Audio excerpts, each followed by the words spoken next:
পশুর এমন কিছু ত্রুটি আছে যেই ত্রুটিগুলো থাকলে পশু দিয়ে কোরবানি দেওয়া কখনো জায়েজ হবে না। কোরবানি দিলে আপনার টাকাও যাবে, আপনার আমলও বাতিল হয়ে যাবে। এজন্য আমি যেই পয়েন্টগুলো বলছি, যেই দোষ বা ত্রুটিগুলো বলছি খুব ভালো করে বুঝবেন।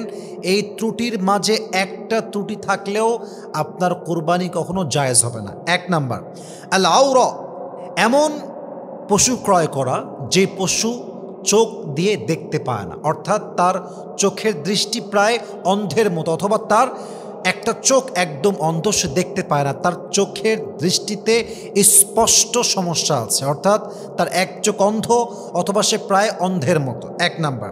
2 নাম্বার, আল মারিদা, খুব অসুস্থ এবং স্পষ্ট রোগে আক্রান্ত, যেমন মনে করেন হাঁপানি আছে, শ্বাসকষ্ট আছে, জ্বর আছে, ইনফেকশন আছে, এমন স্পষ্ট রোগে আক্রান্ত যেই পশু আছে, এটা গরু হতে পারে, ছাগল হতে পারে, উট হতে পারে, কিন্তু যার মাঝে স্পষ্ট রোগ আছে এমন পশু দিয়ে কোরবানি জায়েজ হতে পারে।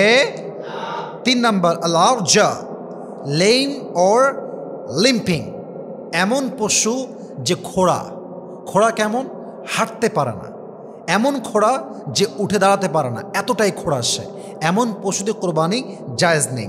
4 নাম্বার, আল আজফা, এক্সট্রিমলি উইক, পশুটা এতটাই দুর্বল যে তাকে যদি আপনি শোয়াই দেন সে উঠতে পারে না, এত দুর্বল সে, এতটা উইক সে, এমন পশুদের কোরবানি জায়েজ নেই।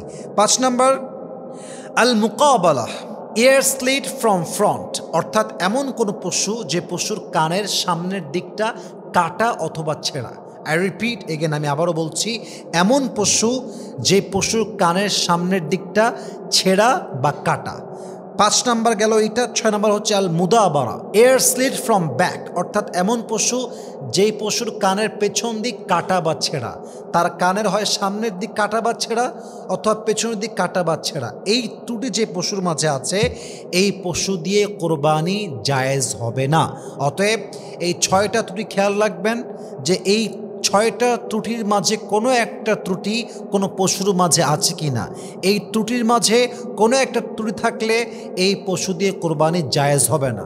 আল্লাহ আমাদের সবাইকে সাবধানে পশু ক্রয় করার তৌফিক দান করুক। পড়েন সবাই আমিন।